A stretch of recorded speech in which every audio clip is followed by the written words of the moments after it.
The Rise and Fall of the Dinosaurs by Steve Brusatte. Read by Patrick Lawlor.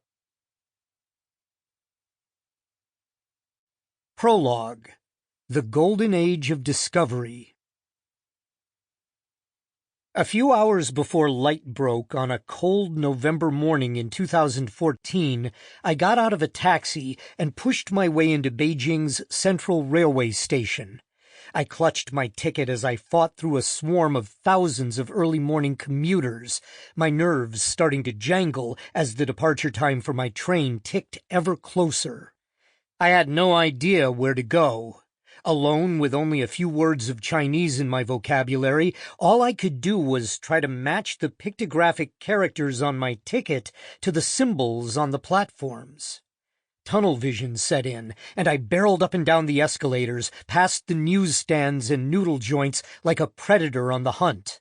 My suitcase, weighed down with cameras, a tripod, and other scientific gear, bounced along behind me, rolling over feet and smacking into shins. Angry shouts seemed to come at me from all directions, but I didn't stop. By now, sweat was pouring through my downy winter jacket, and I was gasping in the diesel haze. An engine roared to life somewhere ahead of me, and a whistle sounded. A train was about to depart. I staggered down the concrete steps leading to the tracks and, to my great relief, recognized the symbols. Finally, this was my train, the one that would be shooting northeastward to Jinzhou, a Chicago-sized city in old Manchuria, a few hundred miles from the frontier with North Korea. For the next 4 hours I tried to get comfortable as we crawled past concrete factories and hazy cornfields. Occasionally I nodded off, but I couldn't steal back much sleep. I was far too excited.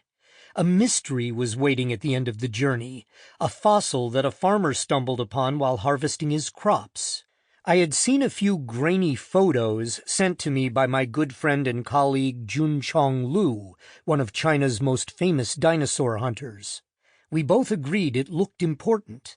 Maybe even one of those Holy Grail fossils, a new species preserved in such an immaculate way that we can sense what it was like as a living, breathing creature tens of millions of years in the past.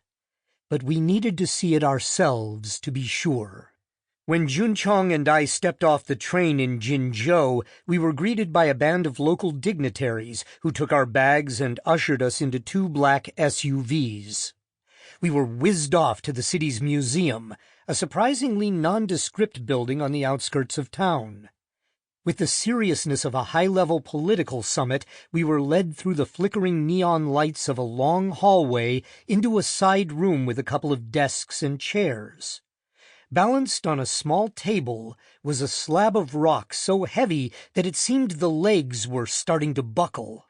One of the locals spoke in Chinese to Junchong, who then turned to me and gave a quick nod. "Let's go," he said in his curiously accented English, a combination of the Chinese cadence he grew up with and the Texas drawl that he picked up as a grad student in America. The 2 of us came together and stepped toward the table. I could feel the eyes of everyone, an eerie silence hanging over the room as we approached the treasure. Before me was one of the most beautiful fossils I had ever seen. It was a skeleton, about the size of a mule, its chocolate-brown bones standing out from the dull-gray limestone surrounding it. A dinosaur for sure. Its steak-knife teeth, pointy claws, and long tail leaving no doubt that it was a close cousin of Jurassic Park's villainous Velociraptor. But this was no ordinary dinosaur.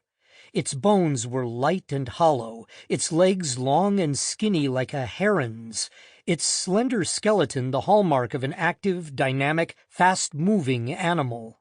And not only were there bones, but there were feathers covering the entire body.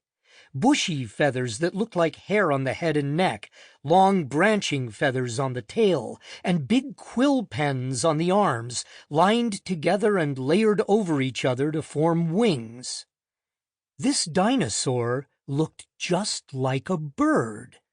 About Sample complete. Ready to continue?